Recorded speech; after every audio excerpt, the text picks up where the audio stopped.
High, আমি ঐশী। আজ অনেক দিন পর ভোরবেলা ঘুমের থেকে উঠেছি। মাঝে মধ্যে আমি হাঁটতে যাই, বাট কিছুদিন হলো যে আমার হাঁটতে যাওয়াটা একটু বন্ধ আছে। তারপরে ভোরবেলা উঠে ফার্স্টে আমার জন্য আমি গ্রিন টি বানিয়ে নিলাম, তারপরে ওইদিকে গ্রিন টি বসিয়ে দিয়ে চলে এসেছিলাম ব্রাশ করতে। তারপরে এই যে পুষিকে একটু বিস্কুট খেতে দিয়ে আমিও আমার গ্রিন টি নিয়ে বসে পড়লাম। তার মধ্যে আমি হয়ে নিলাম রেডি।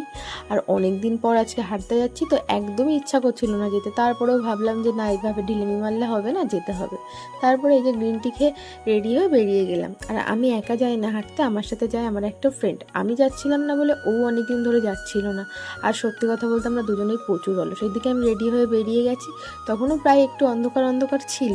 তারপরে আস্তে আস্তে যেতে যেতে এই যে ভোরও হয়ে গেছিলো। আর এই যে আমার বান্ধবী, আমরা দুজন মিলে হাঁটতে যাই, কারণ আমাদের মনে হয় এখন আমাদের ওয়েটটাকে একটু কমানো দরকার। তারপরে রাস্তায় এই ফুলটা পেলাম, এটা নিয়ে একটু নকশা করছিলাম। তারপরে এই যে দুজন বসে একটু রেস্ট নিয়ে তারপরে বাড়ি চলে আসলাম। তো ভিডিওটা কেমন লাগলো কমেন্ট করে জানিও। টাটা।